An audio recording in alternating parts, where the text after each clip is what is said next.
Greetings, my friends, everybody. Welcome. This is Soul Empowerment. And today we are going to be talking about a real powerful topic. And it's interesting that this topic came up when it did, because I have my own class that I'm doing tomorrow, which is called Grateful at Last. And it's the final episode of that class. But we, in our conversation, came up with this idea of instant gratitude.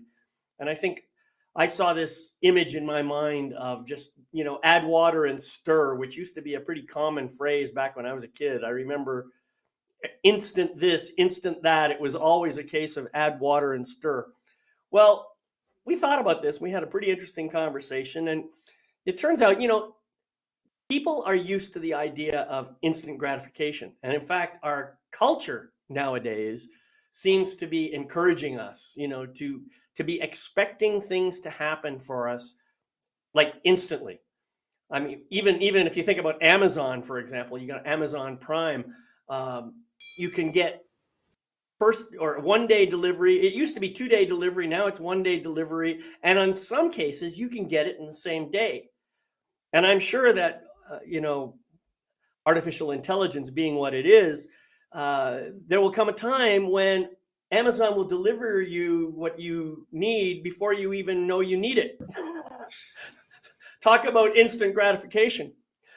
Well, anyway, we decided we were going to talk about this topic in a new way and see if we can, unravel it a little bit, find some way of understanding what it is that makes instant gratification so important to us, and maybe transform that instant gratification into what we're now calling instant gratitude. And if you think about it, that's quite a transformation. But before we go any further into the conversation, I'm going to give all of my partners and co-hosts an opportunity to introduce themselves, and I'm going to go through them in the order that I see them on my screen. And I'm going to go counterclockwise today. So the first one I see is Sarah. Good morning, Sarah, or good evening, I guess, for you. Welcome, and tell us a little bit about what you do and everything else that you think we need to hear right now. Thank you. Yes, it is evening here in the UK. As I said, I'm in the UK. I'm a complementary health therapist, and people say, well, what does that mean? Well, I work with alternative modalities. I, in fact, work with energy healing. I love the energy of Reiki, but I also work with the energy of sound. And that sound is mostly for me the use of my voice in the form of toning. And it's something I love using. It has so much power and has so much effect on people. And it does. And especially when I use it and work with it with people's name. It is really powerful at helping people to reconnect with themselves at different levels. So, yes, I'm very much about helping people to heal their inner child and to step into bring themselves into the now, the wholeness of themselves, and learn to love themselves. So that's just a little bit about me. Well, thank you and welcome. I'm so glad you're here.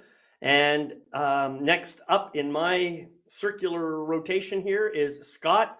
Please introduce yourself and tell us a little bit about you. Hi, I'm Scott Holmes. Much like Sarah, I'm a Reiki master and I love energy. When I'm working with clients in that energy, there's no place I'd rather be. It's not, for me, it's not like work. But engaging our clients to see things in a different perspective, to take and move the energy as it's stuck within them, to be able to see them transform, and deal a lot with fear. I'm sure all of us, when we deal with people, it's the fear that drives them, and to be able for them to see it, feel it, and then engage with it, and all of a sudden the fear becomes, instead of being taking up the whole room, it fits in the palm of your hand. And when you can fit your fears in the palm of your hand, you certainly can deal with it much easier. So in that respect, that's what it comes down to, very simply, in working with people. And I try to keep things as simple as possible in everything that I do so that everybody understands. And so for everybody out there listening, we can get very ethereal, um, but it all can be very, very practical in your everyday life. Right, beautiful. Thank you, Scott. And of course, welcome as always. And last but by no means least, to my immediate right now, since I was going clockwise or counterclockwise, it's Gail Nowak. Please, Gail, introduce yourself. Tell us what you do and why you do it. Hello, everybody. Welcome. And the energy healers are in the house today. I love guiding emerging New Earth leaders to freely and openly express who they truly are so they can uplift humanity with their own unique magic. And I do that through speaking and retreats and private coaching. And really, I'm more about creating and holding a firm container of love for my clients and giving them the space to really go deep, into who they are, to be a safe space for support and healing past wounds, clearing energetic blocks, and shifting out of old patterns and into new possibilities. And I really wish that everyone in the world knew the benefits of this kind of work, knew the benefits of cultivating self-love, as Sarah spoke about, and self-empowerment and self-mastery. And it's no accident that all of us are here together, because I believe that we're all aligned with that kind of with those values and that kind of work. And personally, I really want to live in a world where people feel safe to show up authentically and powerfully, no matter what life brings. So that's what I'm all about. Oh, David, you're on mute. Look at that, I'm muted. Maybe that's a better thing. Well, thank you, Gail, for being here. I appreciate your presence. And I just want to say, I didn't introduce myself at the beginning. I usually do that. But my name is David McLeod. I am your life mastery coach. And I work with people to help them uncover their limiting beliefs and dive deep down inside to find out the truth of who they really are. And one thing I noticed as I was listening to each of my co-hosts, there's a common thread here. And that is, well, first there were two threads that I noticed, but the first one was knowing who we really are. And that is something that I think all of us have done our own work on to come to a clearer understanding of who we really are. And we have also come to an understanding of how important that knowledge is, which is why we focus our attention on helping other people to learn how to do that for themselves. And the second thing that I noticed, I think every one of you mentioned this idea of, you may not have used the same word, but you talked about creating a safe space, creating a container, providing the opportunity for people to go deep. And, you know, some people who are listening to this on the recording or even here in person might be asking, what does that mean to go deep? And I think if you pay attention to our program, the Soul Empowerment, you'll discover that we talk about that every single time. It's just that we choose different specific topics to focus in on that. But the idea of going deep is that the true inner knowing of who we really are means that we have to peel away all the layers and all the, you know, the false personas, the masks, the costumes, everything that we create or put on in our world in order to show up the way we imagine other people want to see us, so that we can get down to the truth of who we are. And that requires inner work. And when we say going deep, we mean bringing our attention as deeply into ourselves as possible. So that's kind of my understanding, my interpretation of what we do. I see we have one person here on the show today live. Thank you for being here. That's Azar, I believe. I hope I'm pronouncing that correctly. Please feel free to put your comments or questions in the chat, and we'll do our best to respond to those as we go. All right, so let's dive in, because here we are talking about instant gratitude. And I already mentioned at the top of the show that this came about because we had this notion of instant gratification. So I'm just going to pose those two concepts out there, and I'm just going to open the floor and let's have a conversation and see what comes up today. It might be the same as what we talked about before, and it might be something brand new. So who feels called to, thank you, Scott. Why don't you open the conversation today? I'll open it up. So when I tell my life story, I tell about being in a very, very, very dark place. And a counselor said, you need to go to Al-Anon. I'm like, Al-Anon, really? So the very first thing that happened when I walked into an Al-Anon meeting is they said, we want you to tell us 3 things you're grateful for. Before you go there, Scott, can you please, for people who don't know, can you just say what Al-Anon is?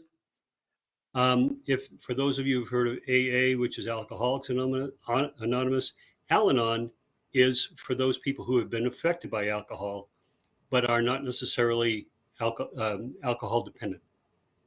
And so it's about finding boundaries. It's about Al-Anon is about finding yourself, finding that way through all of the ups and downs that happen when you're living with dysfunction within the family, with an alcoholic or someone who is deep in their ism, if you will. Thank you for allowing me to express that. I was a long time member in going through there, but I was at a point in my life where I couldn't even be grateful. I couldn't think of 3 things I was grateful for. I had work, I had a family, I had kids. There was so much that I had in my life, but I was not grateful. I could not find that space in my heart. Bring it to today. In gratitude, I practiced every day. I still do that. When I go to sleep at night, I say thank you for the day. Thank you for everything that was in it. When I wake up in the morning, thank you for allowing me another day to be able to live this life. So gratitude brought me out of that very, very dark space. For me, gratitude is everything. And when we get to instant gratitude, what does that mean?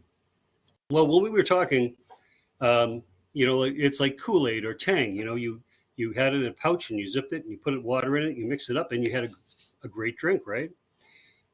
Well, the practice of gratitude, being able to be present when something happens and being grateful for it at the time, not looking back on it, not afterwards, but at that moment.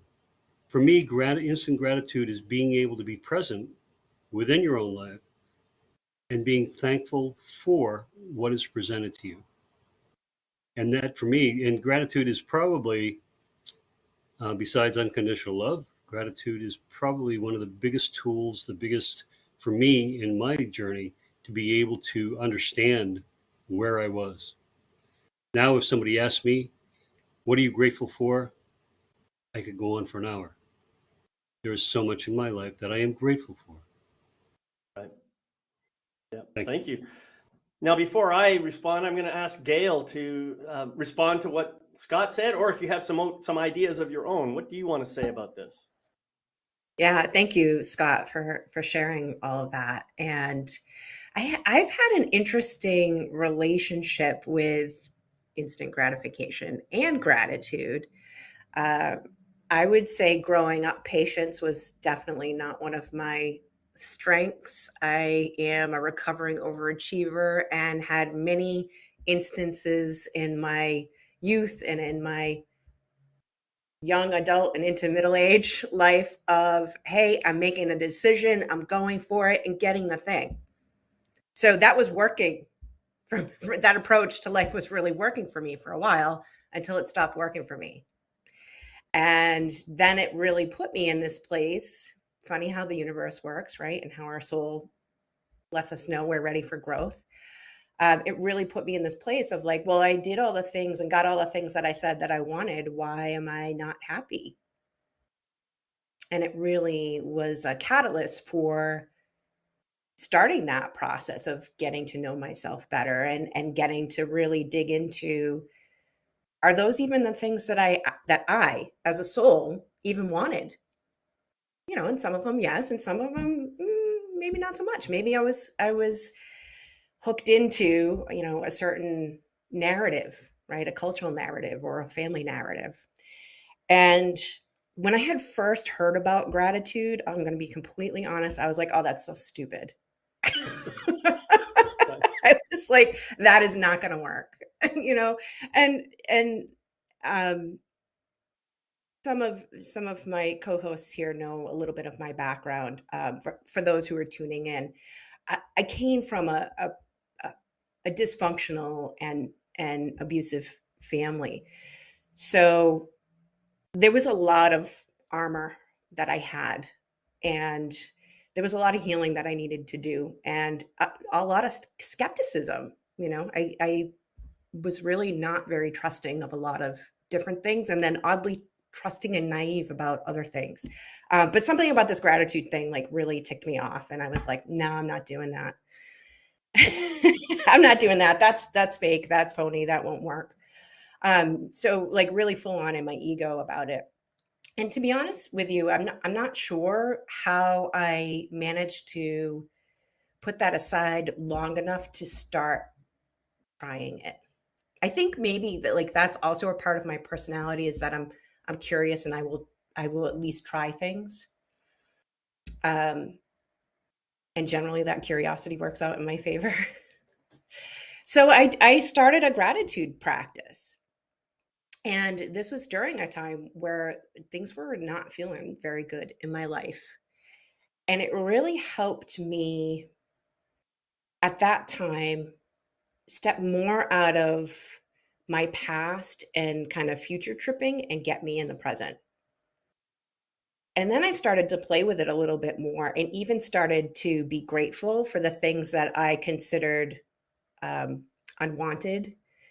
Um, or, you know, if things didn't go the way that I wanted them to, I started to be grateful even for that. And that was really interesting. Being grateful for the things that we have, and then also being grateful for when things don't work out the way that we want to work out. And something about that piece really opened up new possibilities for me because it got me out of this thought process of, oh, like I want the thing and I want it now and I didn't get it, so I must be wrong. Mm.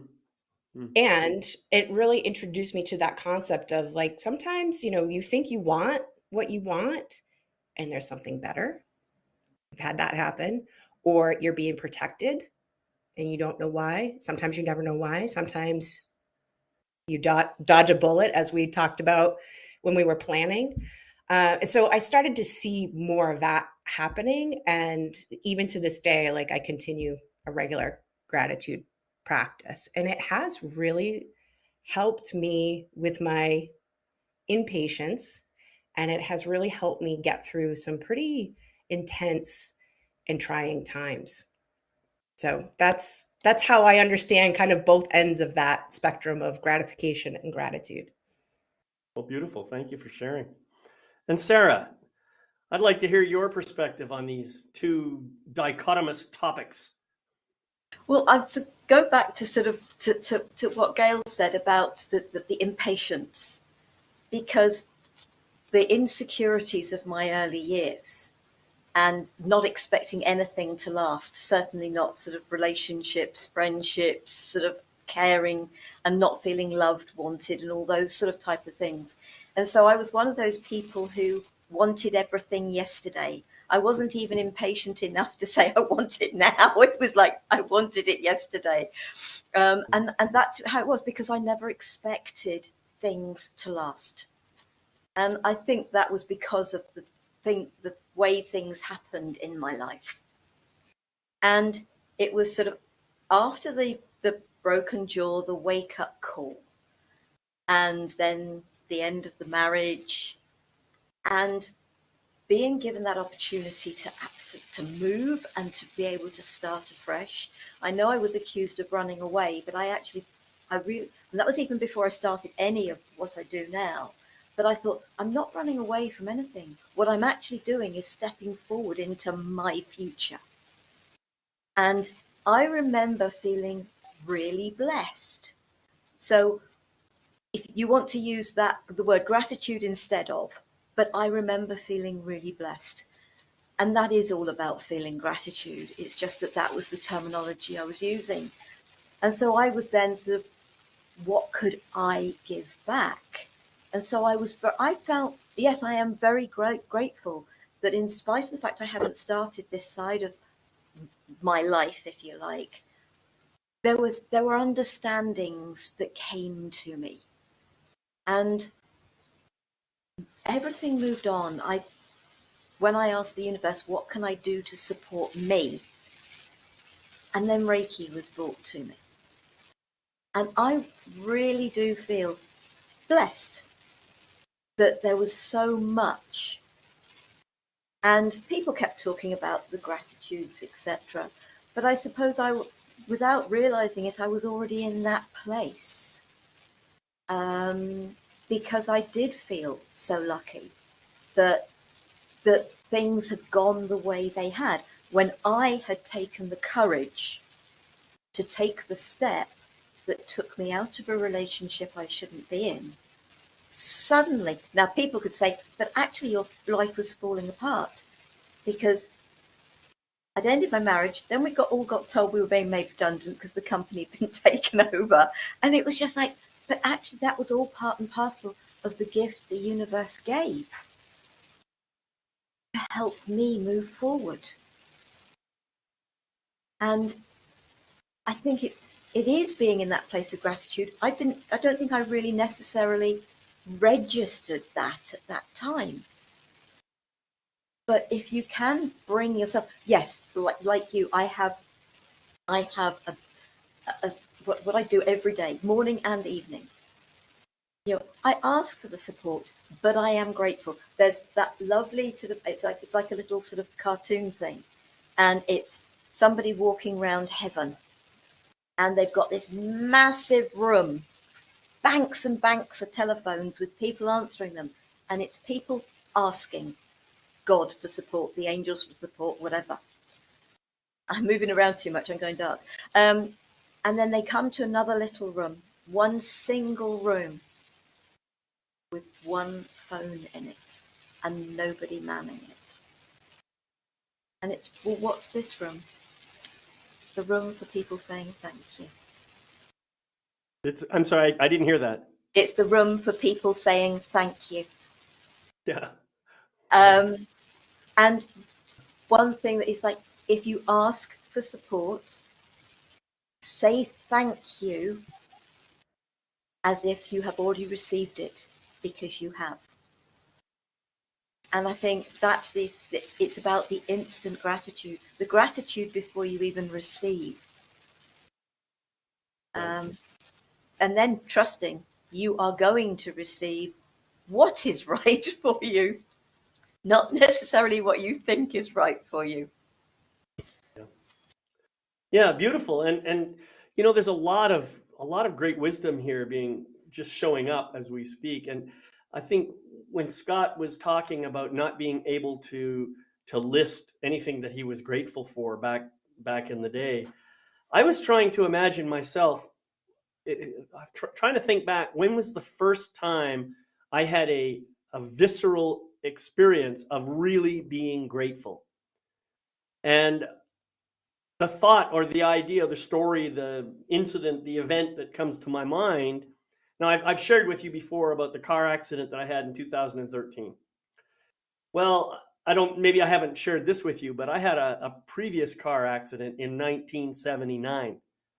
I was also driving a red sports car. I also totaled the car. But that experience was quite different, and it was something that, I'll put it this way. As with many experiences of this nature, I was 100% in the present moment while it was happening. And that I can still remember that accident in 1979 as if it happened like 5 seconds ago. And what happened was there was a car coming the opposite direction, and he started drifting over into my lane, and I was trying to pull out of the way, but I didn't get out quite of the way far enough, and my left headlight clipped his left headlight, and I just went spinning upside down through a ditch, flipped up on a culvert on the other side of the ditch, and the car somehow turned around while it was still upside down. I can still remember watching this house go by the windshield upside down. I said, how'd that house get upside down? I can remember thinking that in my mind. And I'm actually rotating around, inverted, seeing this house go by. And eventually the car flipped over, came back facing the opposite direction, and the engine's still running. And somebody, now this is where it gets really, really quirky. Somebody came up to the right side of the car and said, "You okay?" I said, yeah, I seem to be fine. "Have you been drinking?" "Oh, I think I might have had one beer before I went out, but no, not really." Never saw that person again. That person did not write any kind of an incident report or anything. It was this very, very strange event. But I realized in that moment how close I had come to being snuffed out. And I remember, well, I guess it's not my time to go. I remember thinking that. And I remember thinking, I guess I've got something important to do, but I had no idea what it was. Well, I wish I could tell you that that was the big wake-up call for me. Sorry, it wasn't. In fact, I didn't even really appreciate the importance of that event until 25, 30 years later. In fact, once I had my second accident and I realized the similarities between the two situations, I thought, how daft can you be? How idiotic can you be? Still trying to live my life according to all the dictates of the world between those two accidents, still trying to do everything that I thought everybody else wanted me to do, and failing to pay attention to the truth of who I really am. That's what was going on.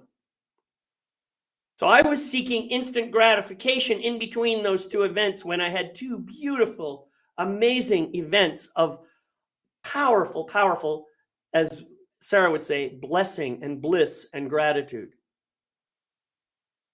We all have events like this in our lives. They may not be as earth-shattering as that, but we all have them. And the beauty of it is if we just pause and take a moment right now and just say, okay, what can I remember of my life that I'm really grateful for?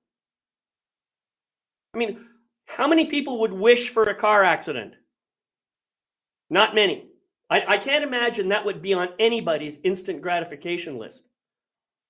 But I can tell you, it's definitely on my gratitude list. Because I was given two powerful opportunities in my life to wake up to the truth of who I am and to the understanding that I'm here for some big purpose that maybe I haven't quite fully understood yet. And that's where my practice comes in, just to kind of dive in and say, okay, am I on the right path? Am I doing the right thing now? Is this where I'm supposed to be? And so far, everything seems to be working the way I want it to. So it's amazing to me when we pause and just take the moment to come back to here and now. We can just be grateful for this moment, if nothing else. As Eckhart Tolle teaches us in his book, The Power of Now, when you get to that place, everything is perfect. There's no fear, there's no reason to worry about what's going on in the future because you're here right now. Everything about this moment right now is perfect. How can you not be grateful for that? And that is where instant gratitude comes in. Just get back to the present moment. Sorry, I went on a little long there, but you get my point. And I think what I shared, I'm sure all of you can resonate with on some level. So I'm going to shut up now. So it's always said that if you don't learn the lesson, it will be repeated, whether in this life or the next. That until you learn that lesson, it comes back, and obviously it did. And that, much like Gail, yourself and Sarah, I think as we were younger, we wanted it now, didn't understand why we couldn't have it now. And this generation, I see my grandchildren, and at 11 years old, they're ordering pizza on their own through an app and getting it delivered because they want it right then. They don't have to wait for anything. They don't drive, but they can get pizza like that. That instant gratification, and it's heightened to microseconds now instead of as we were growing up. It took a little longer than that. It might have taken 15 minutes. So that gratification, that just, it's like, I want an ice cream sundae. Okay, here we go. I eat the ice cream sundae, and that was so good, I'm going to have another. And you have another. And then you said, wow, that wasn't as good as the first one, but I'll have another. It was taught to me by a social studies teacher way back then. It's a matter of satisfaction. Not a matter of how much, it's a matter of satisfaction. The first time you have that ice cream sundae, it tastes amazing. The second one, third one, I think borders on gluttony, but it just, that sense of satisfaction. And in the same way, being able to breathe in between our thoughts, being able to breathe in between how we speak, taking that moment. And in that moment, I find that's where the gratitude comes in. I find that's where compassion comes in. Because when I take that breath, there's that thought about how I'm going to say something. Or I say it much, much softer to the other person. Or I take into account the other person when I'm going to put that out there. So it's that very instant of gratitude. And I do that in breath. Just, and then speak. And it's a tool that I use with a lot of my clients, in that most people don't breathe, or they don't breathe well. Anytime you do meditation, you say, okay, deep breath in and hold it, and deep breath out, right? But we don't do that through the course of the day. We don't take that breath. We don't wait. So in my experience, that breath lends itself to being more compassionate, grateful, and saying things with love, rather than instantly just whatever comes to your mind. Much like Gail, I was brought up in a household where the more you could rank on your brothers and sisters, the better it was. More points you got. So it was constant back and forth, and you always picked on that thing that you knew would elicit the most response, the most vulnerable part. And for years, I would do that with people, not realizing how the harm. So now that doesn't come out. That part of me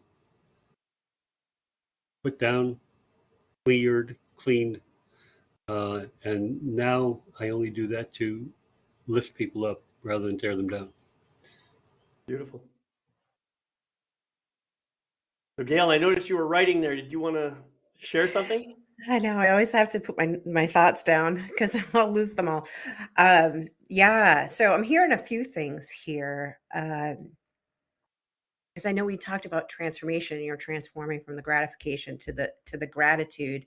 And what I heard in your story in particular, David, was something that I've been taught and I work with my clients on, is the sourced experience.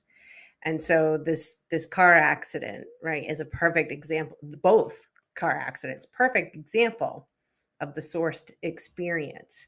And we inevitably will get sourced experiences where we're not necessarily I don't want to say when we're not on the right path, but when we're not maybe as connected and in tune with our soul and our higher self.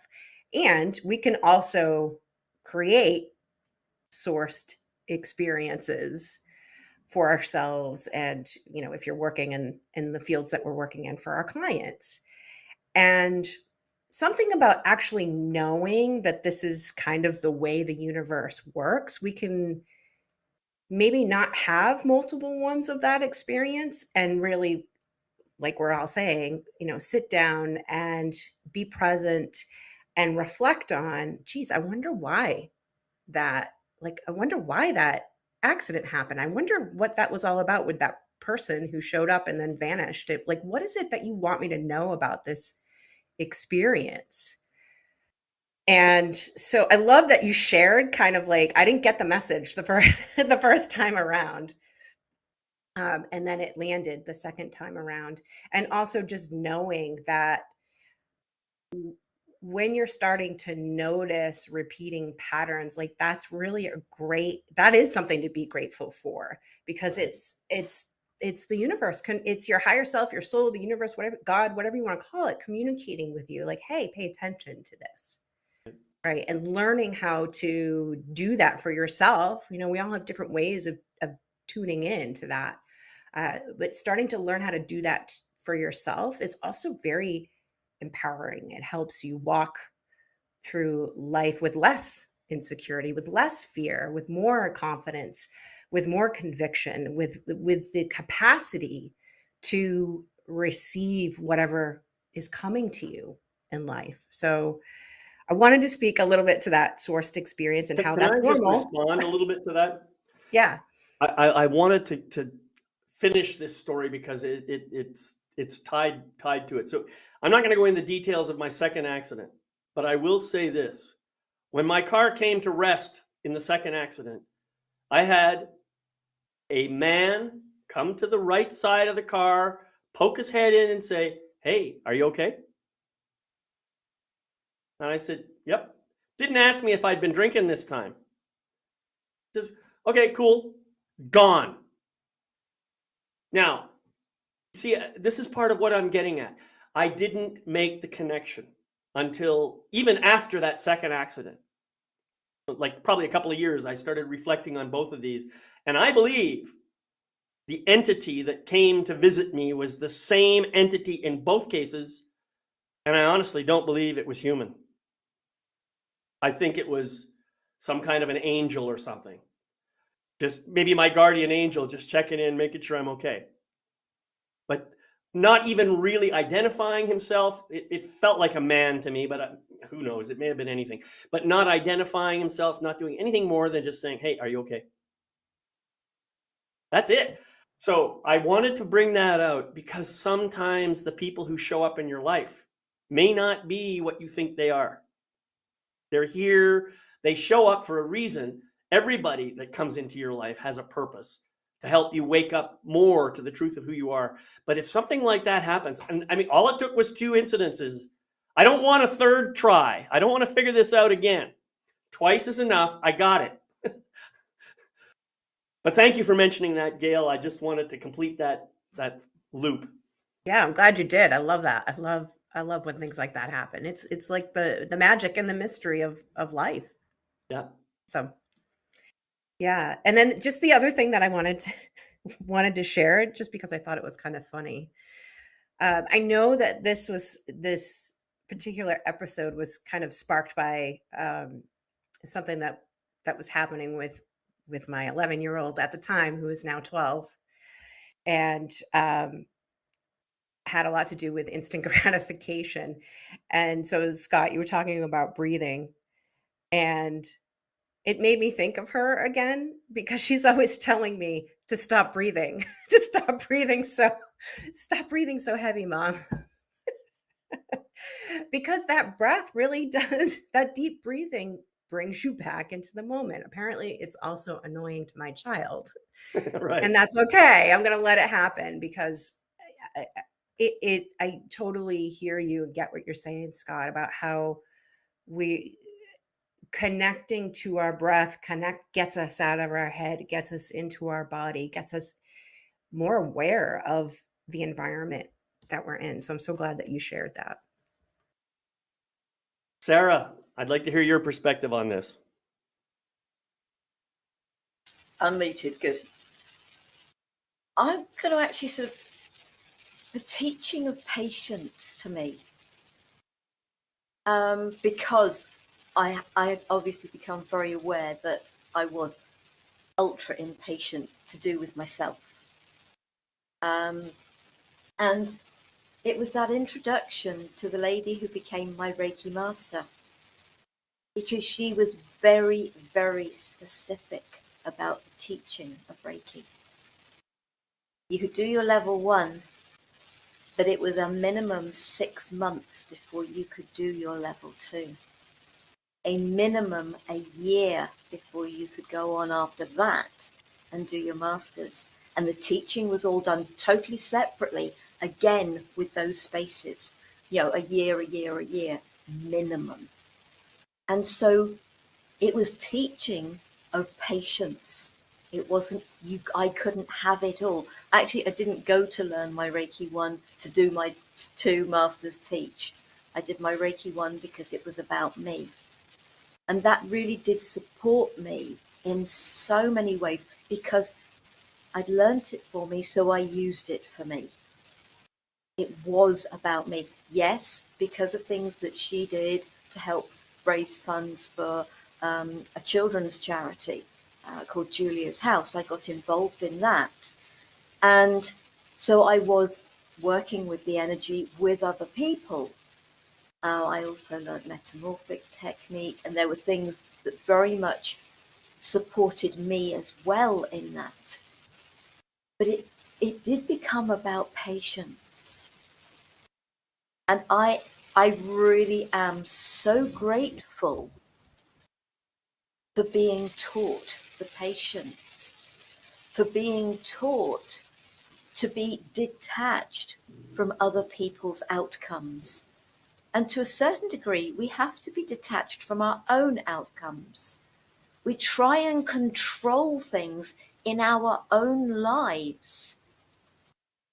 But they are things that, how many times has something not occurred for us?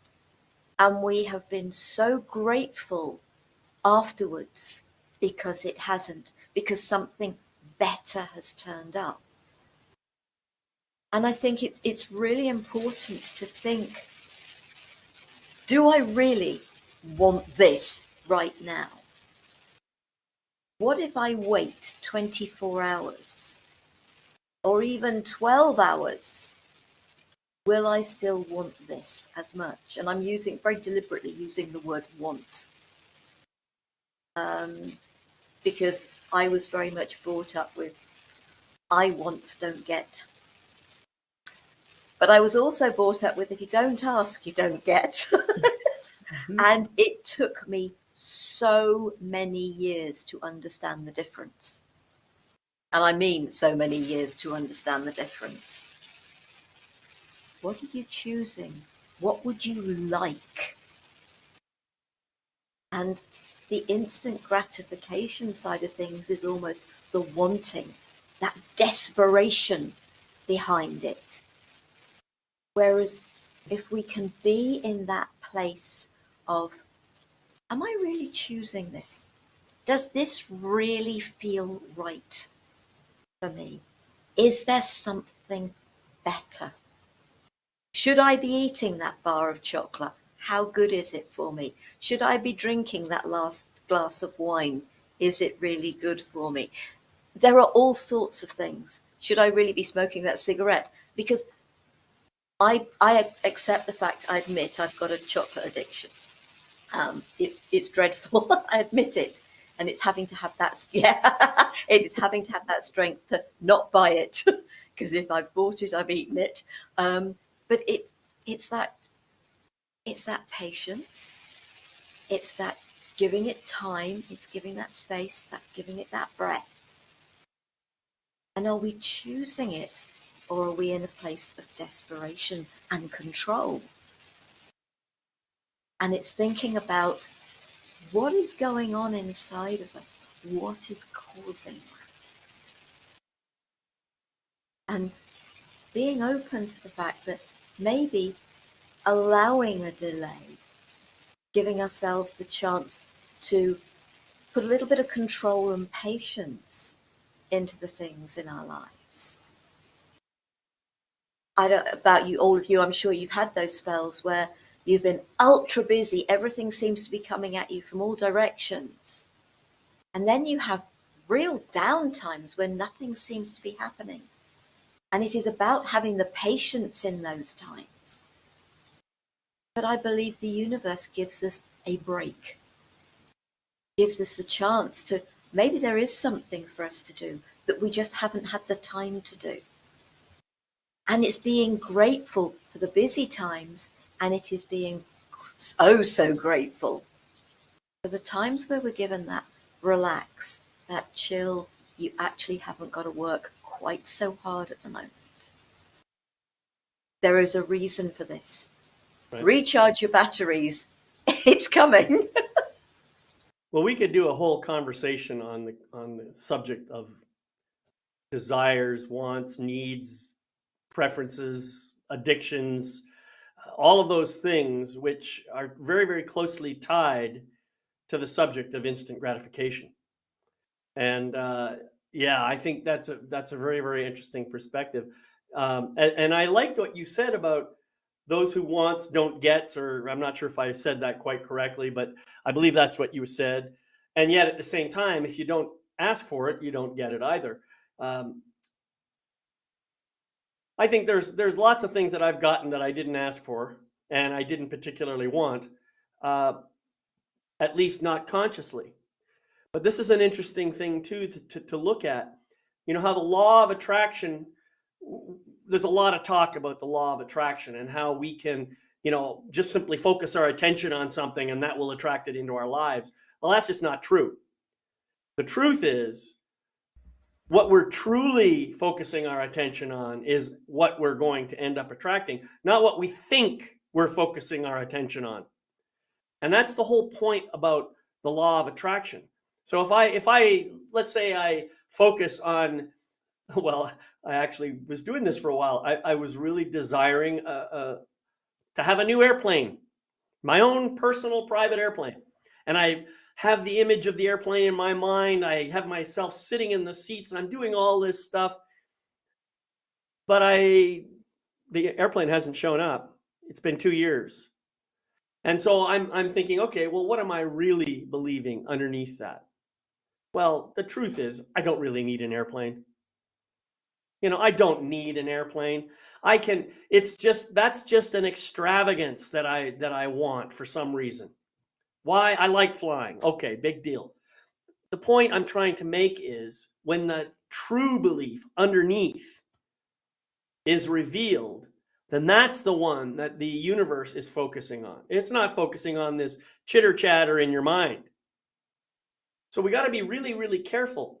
So if something shows up that you maybe didn't want per se, you might want to look inside. How many people have a belief that, well, people who are rich are evil people? And meanwhile, in my mind, consciously, I'm thinking, man, I'd sure love to have a lot of money. Well, you've got conflicting beliefs going on there. Which one is the universe going to listen to? It's going to listen to the one that you most deeply believe. That's the one it's going to listen to. So if you have this belief that money is evil, then you're kind of pushing it away. You're saying you don't want money in your life. You see?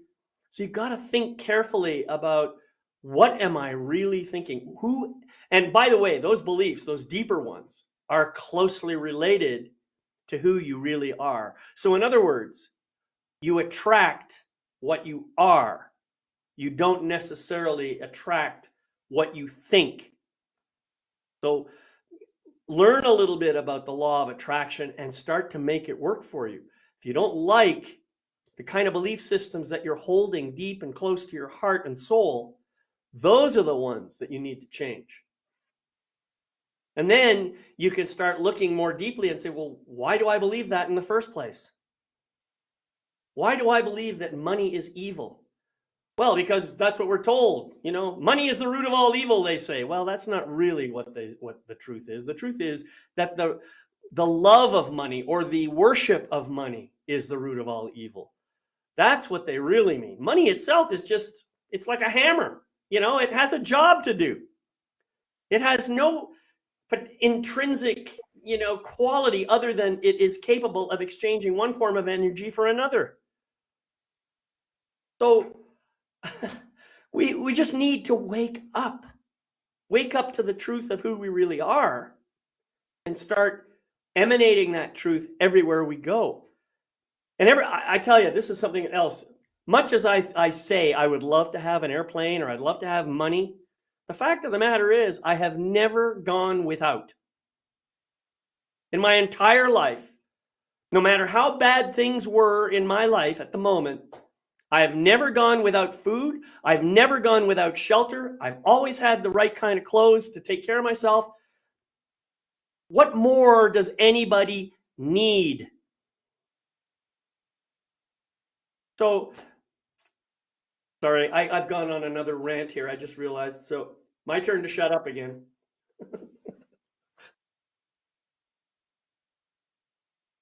All right. I feel like I want to piggyback off of that. I love that you bring up the law of attraction, David, because I feel like the mainstream version of it for those who are familiar with law of attraction and for those who maybe aren't familiar with it, the sort of soundbite is you attract what you think. And I love that you made a distinction about that, David. And I think that the other piece that gets lost in the mainstream version of it is that it focuses on manifestation only, and there's a piece of releasing in order to make room for the manifestation that is not talked about. And that's the place where you have to go deep.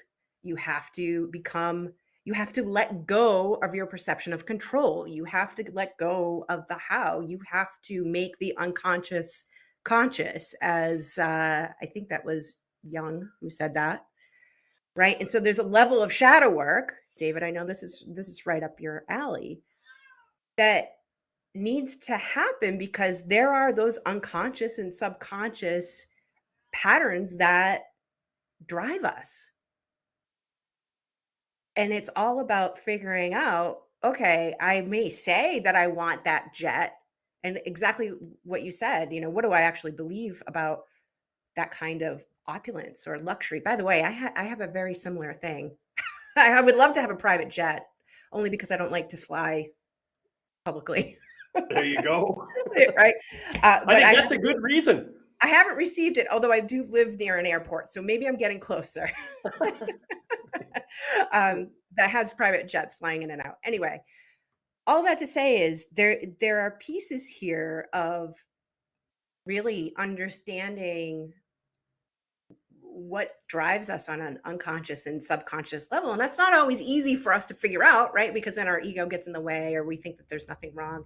And that's really, it can be helpful to work with somebody like David to do shadow work, or anybody that kind of specializes in that. And it's so interesting that this is coming up because I'm reading a book right now called Existential Kink. And it's really about not only getting acquainted, but really embracing those shadow aspects to be more integrated, so that when you're going into that manifesting state, you're actually a match for the vibration of what your soul is calling in. Right.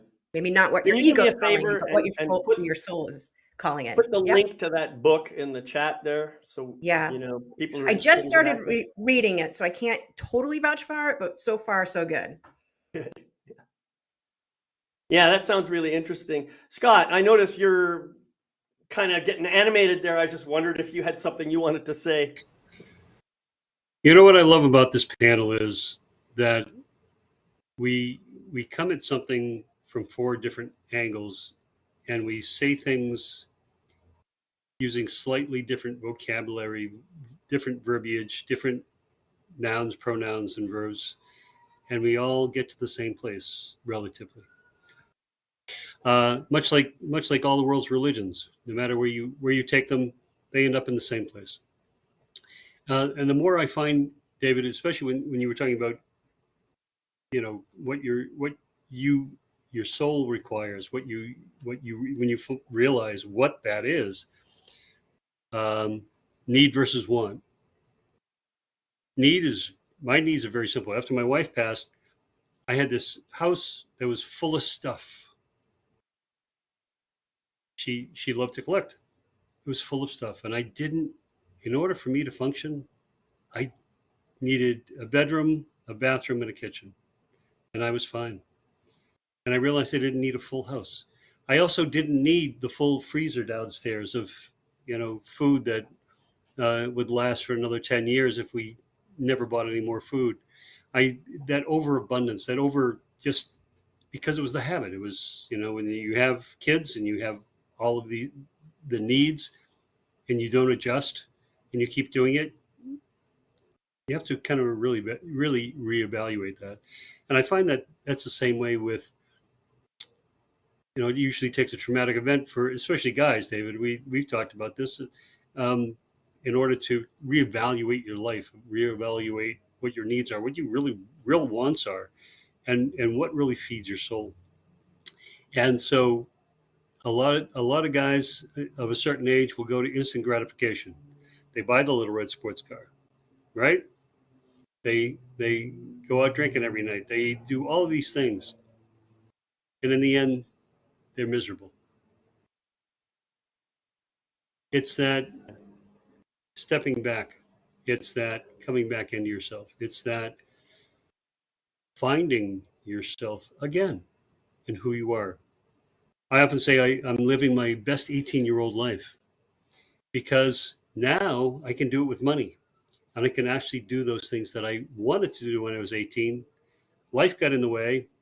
And what I found out is I really wanted to do those things. And I wish I'd done most of them through my entire adult life. But now that I'm getting toward that and that people say that retirement age, I find that I'm living better now than I ever have. I feel better now than I ever have.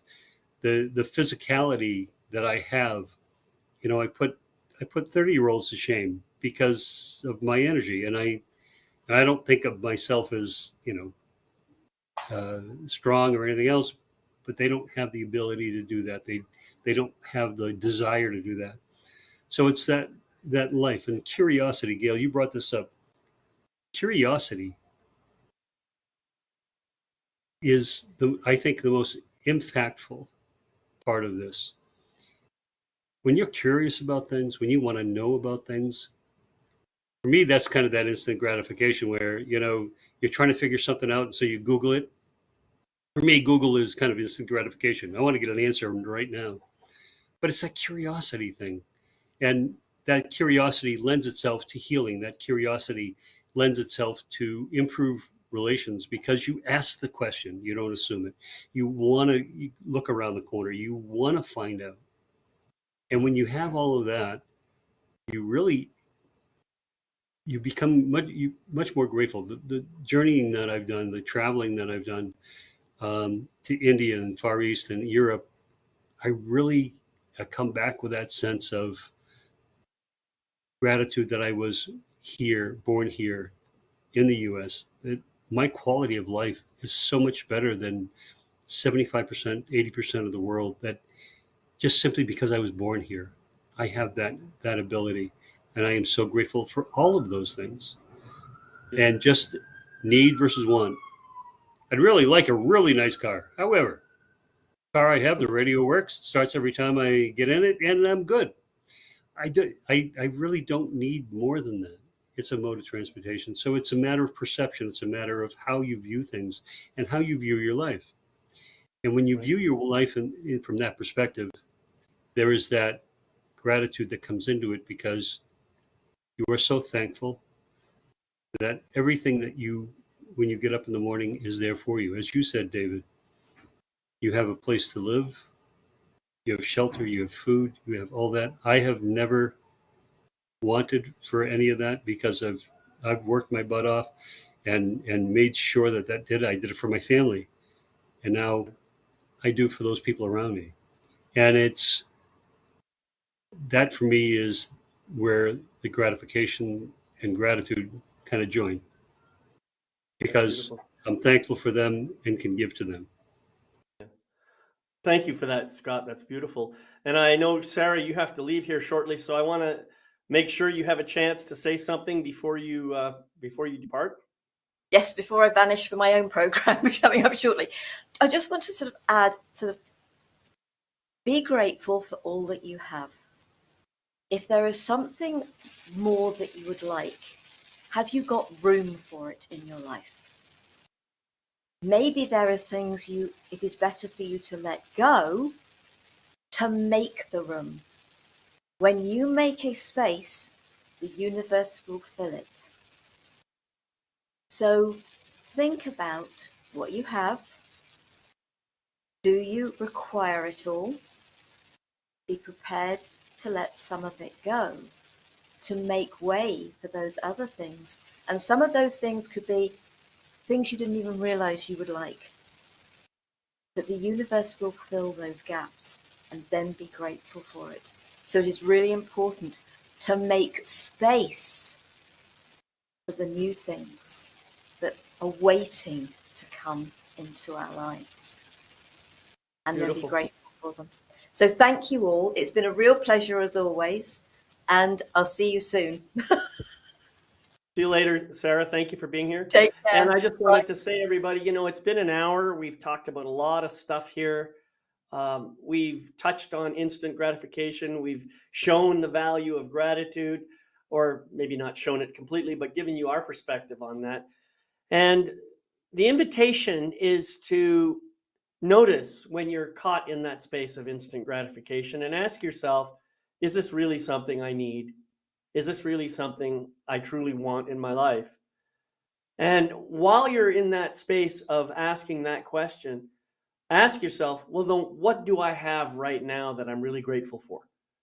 And then in that process, you can start to become more grateful about what's going on in your life rather than expecting more to show up when you maybe don't really need it. I think that's what we're all here trying to say here. And as Sarah said before she left, opening up space for new blessings to arrive is a powerful process as well. And then expressing gratitude for those blessings even before they show up. That's really the secret. And remember, appreciation is the active process of saying thank you. Gratitude is what you feel when you sit in that space after you have done some appreciating. So allow gratitude to just be a part of your life. Gail, you anything final to say? I feel like it's a good reminder for those who are tuning in to also remember that you're enough just as you are. I think sometimes we go to that gratification place to fill something up within us, or because we think that whatever that thing is going to elevate our status or our profile. It could be more surface level like that, or it could be filling something up within us that feels missing. And I just want you, if it's in that place, my invitation is to really sit with that and have compassion and get curious about, is this something that I'm wanting because I feel like there's something lacking within me? And to show gratitude for yourself. Right. Show gratitude for your body, for your heart, for your mind, for all the decisions that you've made up until this point, whether you think they're good, bad, or what have you. You are enough as you are. Beautiful. And we don't need more things or more we don't necessarily need more things and more money to give us that inner value. Yeah, beautiful. Scott, final words. Got to close out here. Yes, sir. Gail, that's hard to follow. That's only because you are so right. Everybody that we've talked to, we are kind of speaking out and trying to elevate the entire world up. If they have happiness, if they have joy in their life, if they can find that joy, that thing that brings them joy, bliss, gratitude comes, unconditional love comes, compassion comes into their life. And now perspective. They may live in the same place, they may be with the same people, they may have the same job, but their perspective about it changes. And they have that appreciation and gratitude for it. I want to suggest that everybody just look deep, look into your life. It's all there. It's a matter of how you look at things. Yeah. Thank you. Beautiful. Thank you, Scott. So everybody, that's it for today. That's been a long, a little over an hour. I'm sorry it went a little over, but I just want to say thank you for being here. Thank you for watching this. And remember, you can catch recordings of this and every other episode on my website at yourlifemasterycoach.com. So I am going to say love, light, and blessings to all of you, and we'll see you next time on Soul Empowerment. Bye-bye. Bye.